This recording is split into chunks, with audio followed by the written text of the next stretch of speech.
Bom, gente, boa noite, é um prazer estar aqui de novo. Mais um encontro aí com o pessoal do Direito Sistêmico. Vamos falar aí hoje de Direito Sistêmico e Relações Trabalhistas, num momento que o país está atravessando uma crise grande, principalmente dentro dessa área do trabalho, né? Mas antes disso, antes de a gente começar o evento, eu queria reforçar, hoje pela manhã a gente lançou as inscrições para o curso especial de Mimansa Érica Farni. Vai ser um evento maravilhoso na próxima quarta-feira. Já está nas redes sociais e já está bombando. E para que não fique dúvidas, é pelo Zoom, sim, é ao vivo. Somente essa aula não será disponibilizada posteriormente no YouTube e logo, logo vocês vão saber o motivo. Então, é para os primeiros 1.000 inscritos garante a vaga. Então, corram, porque a gente já está quase lá. Então, não percam essa grande oportunidade de ver a nossa querida mestra e que está aqui nas lives acompanhando a gente continuadamente. Ontem estava junto com a Simone. Até a Simone falou, ainda bem que eu soube no final, né? Eu não consigo ver se ela está aqui, mas eu tenho certeza que, de repente, ela entra, né? Então, realmente é uma grande honra estar aqui. Hoje vamos estar aqui, eu e o Marcão, tocando o barco. Eu sou, além de tudo, a minha profissão, eu sou contabilista. E a minha especialidade é relações trabalhistas. Então, eu sou graduado em contábeis, pós-graduado em gestão de pessoas, pós-graduado em cooperativismo e relações humanas. O Marcos Castro aqui, meu companheiro, formado em Direito Sistêmico. E sempre que eu estou com o Marcos, eu vejo o Marcos, eu faço questão de reverenciar o quão esse menino é uma pessoa humilde, uma pessoa que eu comecei vendo nos encontros da REG, abrindo a porta para todo mundo, sempre feliz, sempre contente. E ele está chegando aí como professor, já está dando aula, teve uma evolução muito bacana. E quando a gente teve em Guararema, a gente teve uma emoção muito forte e de lá para frente, eu acho que os laços se estreitaram e realmente é uma honra estar aqui junto contigo, Marcão. E, fico muito feliz acompanhando a tua evolução e isso tem a ver até com o que a gente vai falar hoje, de relações do trabalho. A gente começa simplesmente nos dias de hoje, a gente, às vezes, se equivoca em muitas coisas. A maioria dos empregados ou pretensos empregados, eles primeiro querem saber o que eu ganho e não o que eu faço. Então, é importante, essa postura do Marcos, que ele fez um trabalho brilhante, ainda continua fazendo, e ele tem uma carreira enorme pela frente pela postura que você tem, Marcão. Então, eu torço sempre por você e tenho certeza que você vai longe.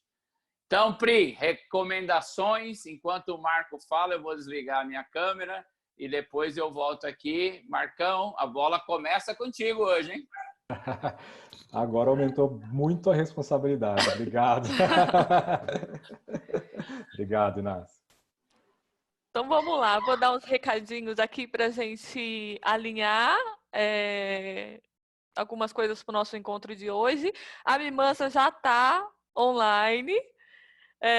Já tem a maior parte dos multiplicadores online aqui também. Tem gente falando que já se inscreveu também para o curso com a Mimansa. Então, pessoal, é o seguinte, as perguntas que vocês tiverem, as perguntas que quiserem fazer para os professores hoje, para o Inácio, para o Marcos, vocês precisam colocar a pergunta nesse campo que a gente tem aqui do aplicativo, que está marcado ali como QIA, que é perguntas e respostas em inglês, né? Então, para a gente poder dar um lugar para a sua questão durante a aula, você precisa colocar a sua pergunta nesse quadrinho. Tem um outro quadrinho ali, que é o quadrinho de chat, que é uma sala que fica aberta, que todos podem interagir por ali, né, entre os participantes, mas as perguntas que vocês realmente quiserem colocar para os professores tem que estar ali no quadrinho do Q&A, QIA, para a gente em português. Então é isso, professor. E aí você fica à vontade. Quando você sentir, quiser saber das perguntas, é só sinalizar que eu passo ela para você. Ok? Tá ótimo, Pri. Muito obrigado. Obrigada. Prazer enorme estar aqui. Ah, que gostoso. Olha, agora você falou que a Mimança estava desde o começo, né? Ontem a Simone ficou sabendo só no final. Aí, olha a responsabilidade aí, né? Mimança, Tudo querida, bem. um beijo, um beijo. A Vamos Mimança junto. sempre traz muita força para todos nós, não é?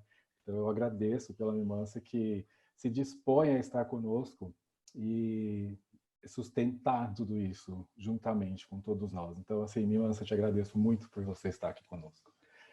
E hoje nós vamos falar sobre direito sistêmico nas relações, né, do trabalho, nas relações trabalhistas.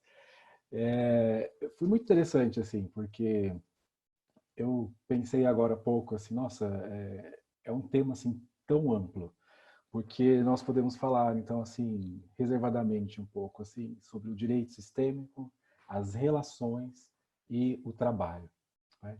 E eu queria, assim, que a gente pudesse se aprofundar um pouco mais, né? Que isso não fosse simplesmente uma fala, mas que a gente pudesse deixar, então, que essa fala reverbere no nosso corpo, para que vocês percebam também as sensações, né? E nós estamos falando de trabalho, e nesse momento de pandemia, né, é algo tão diferente que nós estamos vivendo, né, a rotina de todos foi afetada, não é?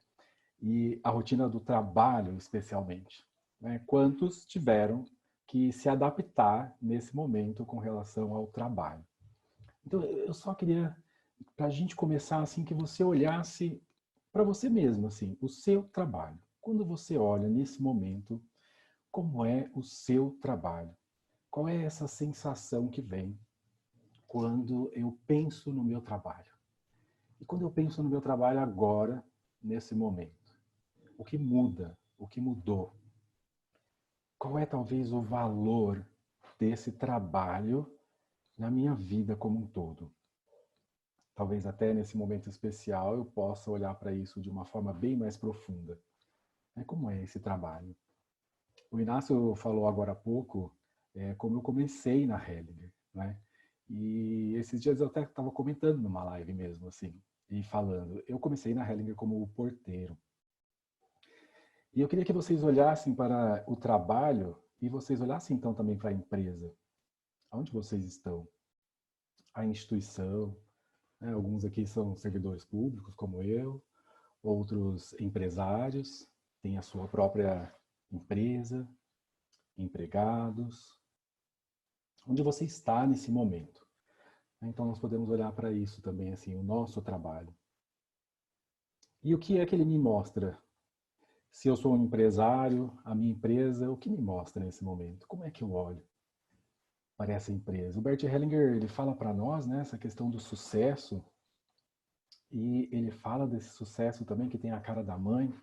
Então, quando eu olho a empresa, eu sempre também vejo um pouco da mãe ali. E como é que eu olho nesse momento para essa mãe que está ali na empresa? Se eu sou o proprietário, por exemplo, dessa empresa, e talvez nesse momento essa empresa não esteja me nutrindo da forma como eu gostaria, esteja impossibilitada de dar tudo aquilo que pode oferecer.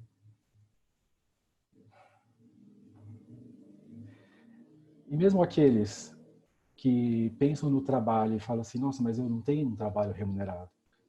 E eu não estou falando só de trabalho remunerado. Toda e qualquer tarefa que você desempenha. Como é nesse momento que eu olho para a minha tarefa. E o que é que cabe a mim fazer nesse momento? Então, tudo isso são as nossas relações com o trabalho. E veja que mesmo se você não tem uma atividade remunerada, talvez você esteja bem próximo de alguém que tenha. E essa relação também chega até você. Essa relação, de algum modo, também te afeta. De algum modo, estamos interligados. E se somos, por exemplo, da mesma família, aí sim, aquilo que atua sobre um também atua sobre os demais. E eu queria falar um pouquinho também das leis sistêmicas no trabalho, né? O pertencimento. Então, quando nós paramos agora um pouquinho para olhar, se eu pensar nesse pertencimento dentro do meu trabalho, né? Onde estou, como pertenço e como me sinto dentro dessa empresa, dentro desse órgão, dentro dessa instituição. É porque todos pertencem e eu também estou lá. E o que é que eu posso fazer agora? Especialmente agora. Nós mesmos do serviço público estamos fazendo teletrabalho. Então também isso para nós foi uma novidade, porque nós não tivemos tempo para nos prepararmos, criar um ambiente propício, os equipamentos necessários. Mas assim, isso chegou até nós. E o Bert, às vezes, ele falava assim de algo que é irrefreável. E eu gravei bem essa palavra porque me chamou muita atenção, assim, irrefreável. Algo chegou de forma irrefreável para todos nós. E cada um recebe de uma forma. Cada um tem a sua percepção. Cada um vê a sua própria relação com o trabalho, com os colegas, com todos, com você mesmo. Nesse momento estamos olhando um pouquinho assim para nós mesmos em relação ao nosso trabalho e tudo que ele proporciona. Isso de olhar para o valor do trabalho adquiriu algo tão especial nesse momento, tão profundo.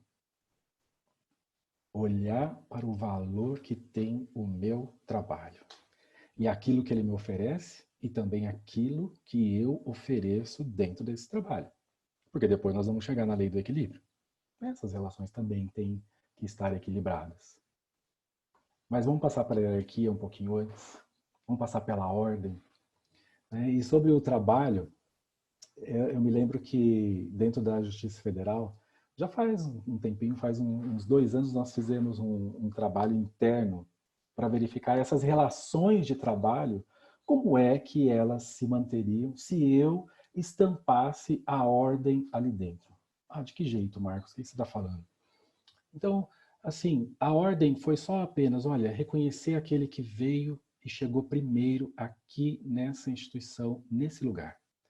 Então, nós pegamos assim, começamos a tirar as estações de trabalho, né, e formamos um ambiente único para que pudéssemos todos estar juntos. E a ideia era, olha, todos pertencem. E aí colocamos todos juntos. E alguns já até escutaram isso, assim, mas falar só por conta dessa ordem que me veio essa hierarquia também para mostrar, talvez sirva para alguns.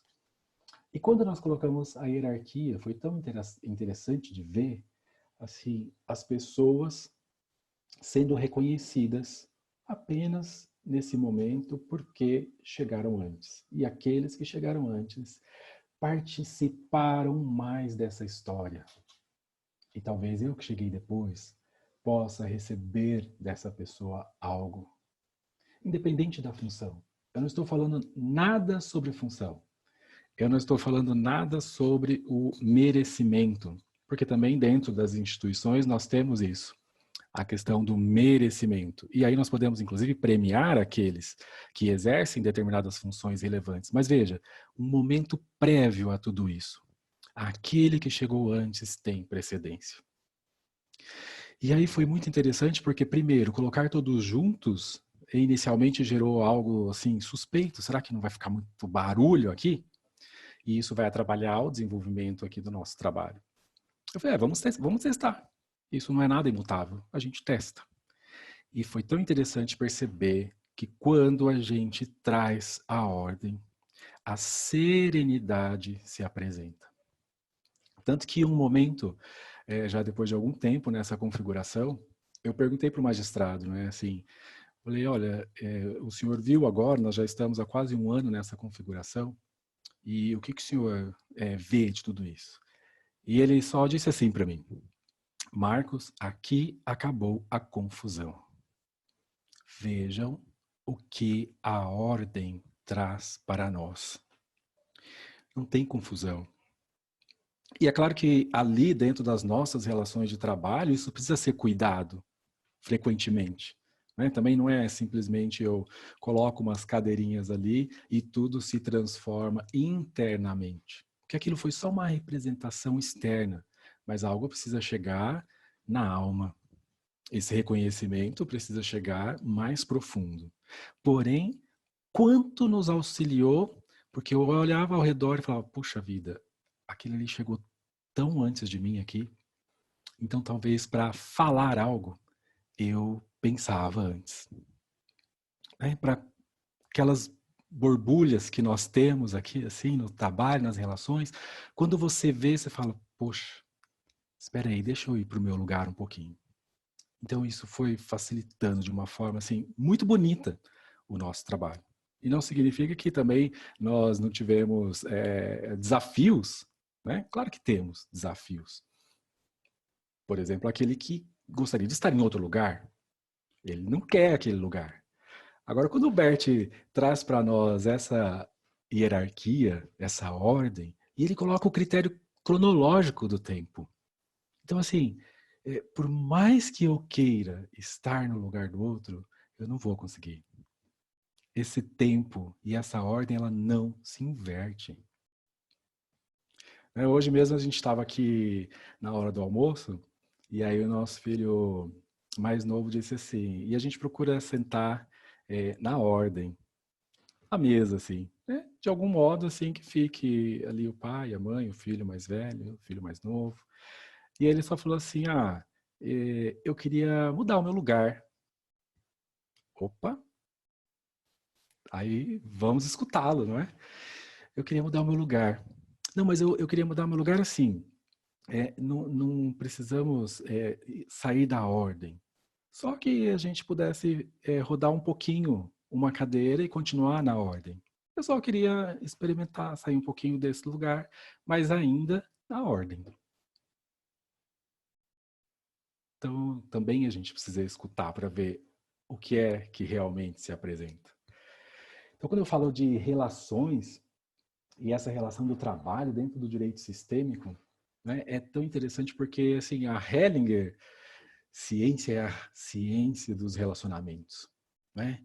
E olhar para as relações. Eu lembro que quando nós fomos colocar o tema, e ficou algo assim, vamos falar sobre as questões trabalhistas. E eu falei, vamos falar sobre as relações trabalhistas. Né? Porque as relações, elas são bem mais profundas. Esses dias eu estava fazendo um encontro com magistrados, e eram magistrados do trabalho, também tinha uma magistrada da Justiça Federal, e o tema era justamente esse. Eram as relações do trabalho em tempos de pandemia. E assim, foi muito interessante a conversa, o bate-papo, e eu falava assim, olha, há uns 2 anos, e eu acredito que não tenha mudado muito isso não. Eu fiz uma pesquisa para ver qual era o assunto nos juizados, assim, que preponderava. Porque o nosso Conselho Nacional de Justiça, ele tem uma tabela de classe, de assuntos, e aí eu fui ver assim, o que é que mais chama essas pessoas aqui que vêm até o judiciário? E sabe qual era a ação dentro dos juizados? Dano moral. Dano moral. E lá na Justiça do Trabalho também não é diferente não, tem muito dano moral. Empregado que entra pleiteando suas verbas rescisórias, mais o dano moral. Eu venho aqui no juizado pleiteando uma reparação de danos materiais disso, mais o dano moral.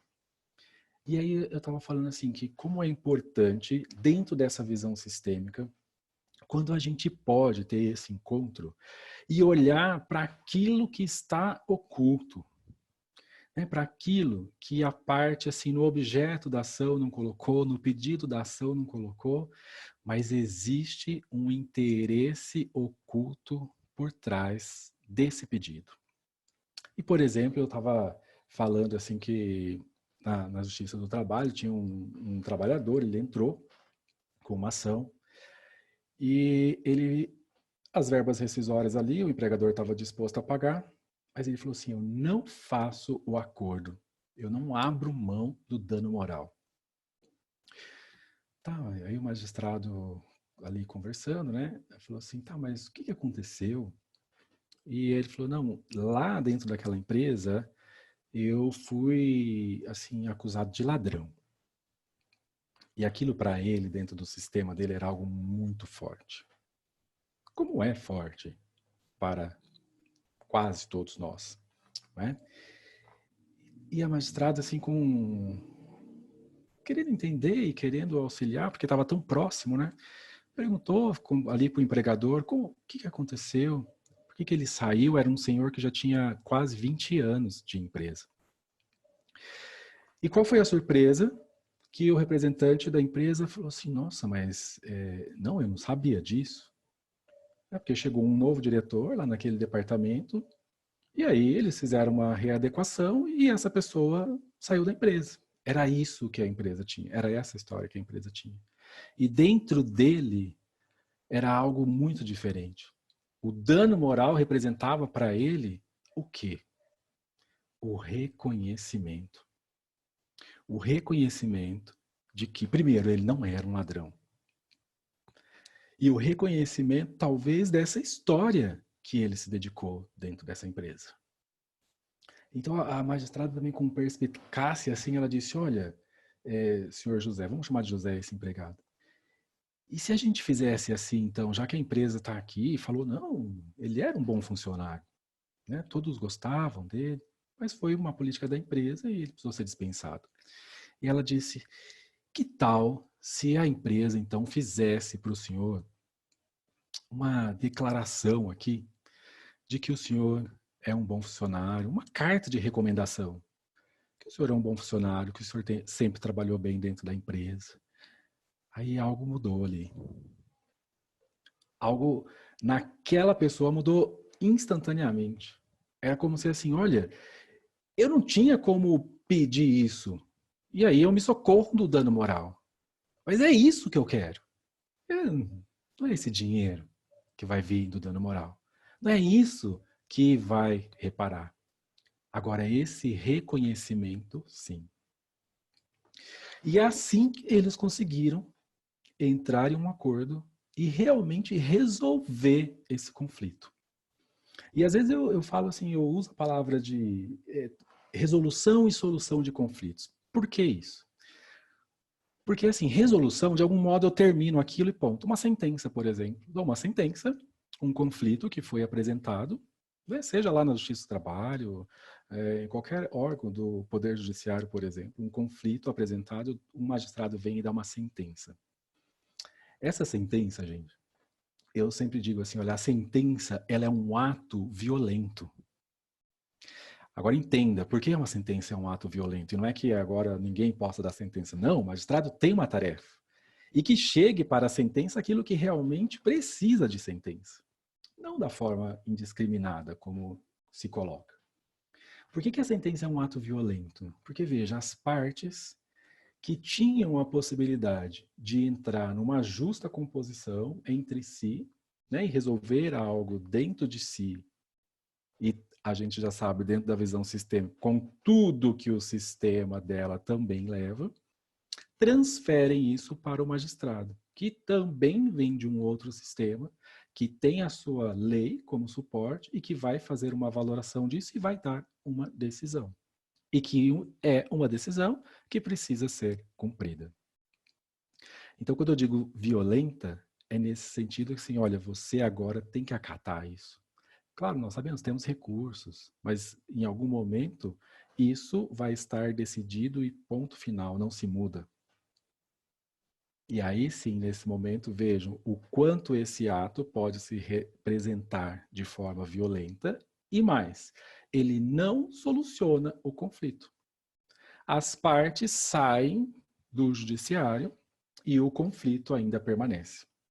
E se for para falar da relação trabalhista, quantas vezes isso acontece com uma empresa e o seu empregado que reclamou algo, veio a sentença e depois, porque as partes não se conformam ainda e o conflito permanece, é uma sentença muito difícil de ser cumprida. É uma sentença que vai ser difícil de ser executada. O empregador vai criar empecilhos para cumprir aquela sentença. E muitas vezes até o empregado.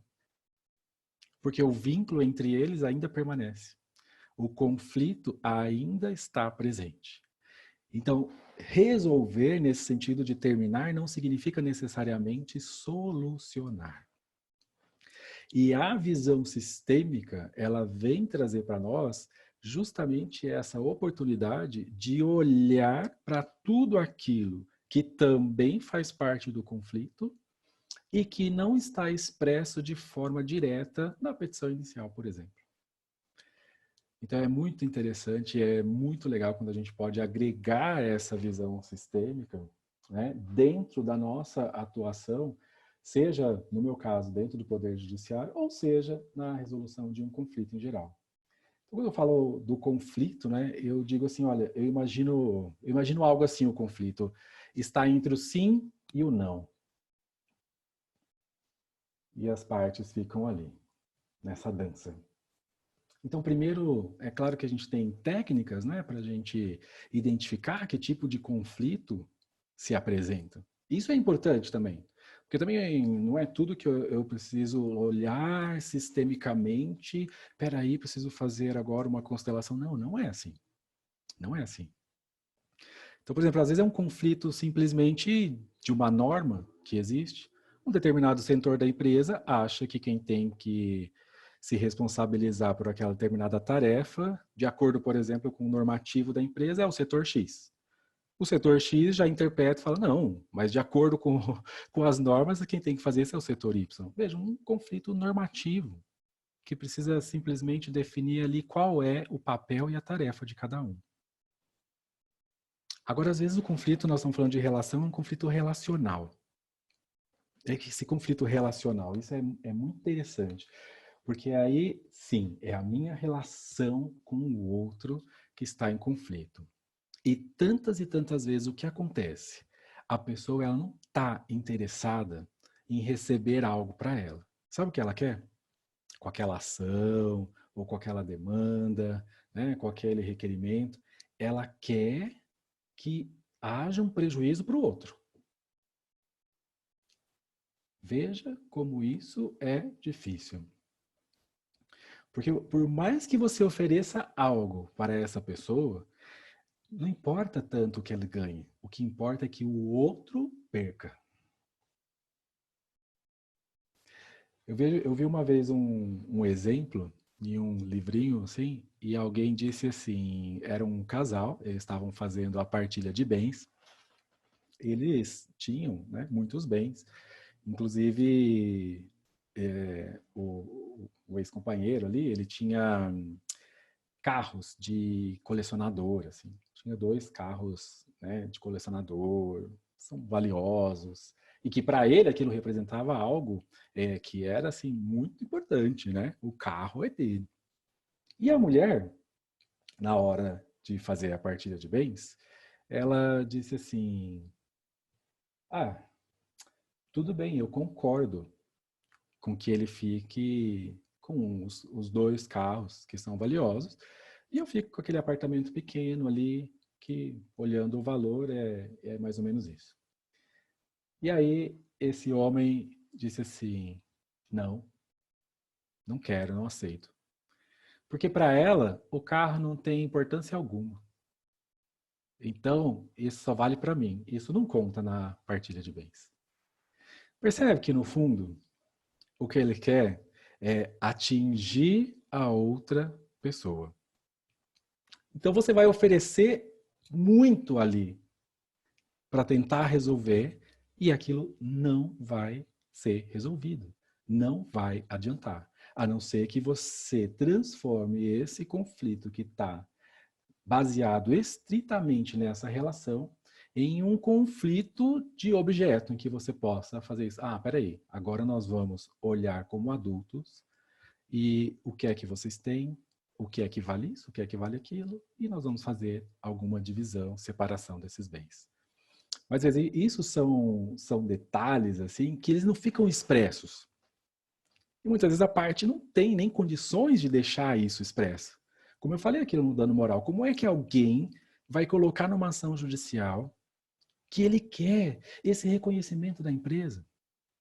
Aí ele se socorre nesse dispositivo que tem à disposição dele, que é o dano moral. Então, quantas ações nós temos em que a gente precisa realmente ver, além daquela posição adotada pelas partes, os interesses ocultos e as reais necessidades.